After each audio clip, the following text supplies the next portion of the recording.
मान्यवर, जो विचारधारा है इसका विकास से कोई लेन देन नहीं, विकास के मांग से भी कोई लेन देन नहीं।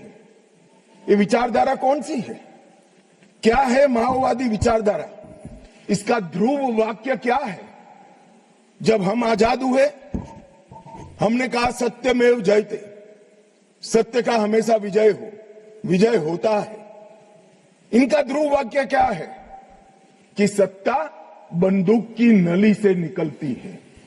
ये इनका ध्रुव वाक्य है और वहां सत्ता शब्द का बहुत महत्वपूर्ण स्थान है। ये विकास के लिए नहीं है, अपने आइडियोलॉजी के अस्तित्व के लिए है, अपने आइडियोलॉजी के विजय के लिए है और आइडियोलॉजी को भोले भाले आदिवासियों में स्प्रेड कर कर सत्ता हासिल करने के लिए।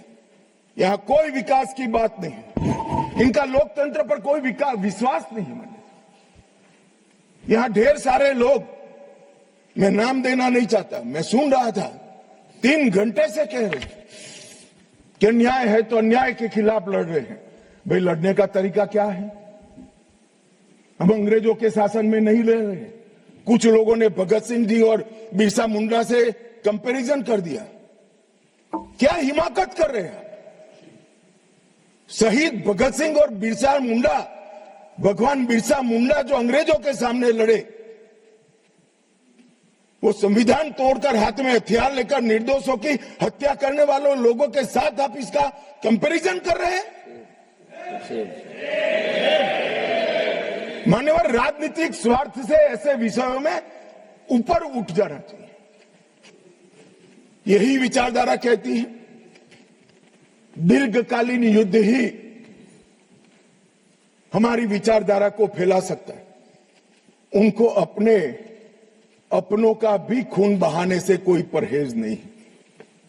और उनके आदर्श देखिए साहब, 10,000 साल के हमारे उपलब्ध इतिहास में कितने आइडियल आदर्श पुरुष, स्त्री, युवा हुए। एक बहुत बड़ा लिस्ट बन सकता है। इन्होंने तिलका मांझी को अपना आइडियल नहीं समझा, भगवान बिरसा मुंडा, भगत सिंह जी या सुभाष बाबू को अपना आइडियल नहीं समझा। इन्होंने आदर्श किसको कहा? माओ को कहा। चीन का ये आदर्श तय करने में भी फॉरेन से इंपोर्ट करते हैं। मान्यवर, गरीबी के कारण नक्सलवाद नहीं फैला, बल्कि नक्सलवाद के कारण इस पूरे क्षेत्र में सालों तक गरीबी रही। मान्यवर, मैं इसको और अच्छे तरीके से सदन के सामने रखना चाहता हूं।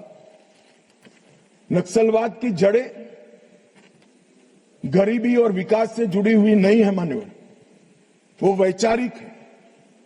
मैं आज 60s के 4 क्षेत्र पढ़ना चाहता हूं। एक, नक्सलबाड़ी साक्षरता का दर 35% था। बस्तर साक्षरता का दर 23% था। सहरसा बिहार, जो नक्सलवाद से कभी प्रभावित नहीं हुआ, साक्षरता का दर 33% था।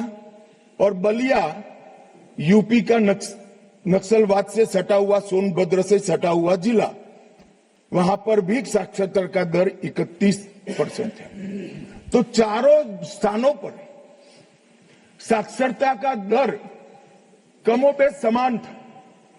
प्रति व्यक्ति आय नक्सलबाड़ी में 500 रुपया थी, सबसे ज्यादा थी चारों क्षेत्रों में। बस्तर में 190 रुपया थी, सहरसा में 299 रुपया थी और बलिया में 374 रुपया थी। तो प्रति व्यक्ति आय भी चारों क्षेत्र में एक समान थी, मगर नक्सलवाड़ी और बस्तर में वामपंथी उग्रवाद पनपा और सहरसा और बलिया में नहीं, क्योंकि सहरसा और बलिया की भूगोल उनके अनुकूल नहीं थी। वहां घने जंगल नहीं थे, नदी नाले छुपने की पहाड़ियां नहीं थी। हथियार लेकर अपनी मूवमेंट करने का, आदिवासियों को दबाने का, उनको जबरदस्ती अपनी आइडियोलॉजी के साथ जोड़ने की वहां पर अनुकूलता नहीं थी। अगर विकास ही पैमाना होता, अगर प्रति व्यक्ति आय ही पैमाना होता, तो देश के बहुत सारे हिस्से ऐसे थे जहां 70 में विकास नहीं पहुंचा था। वहां क्यों नक्सलवाद नहीं हुआ?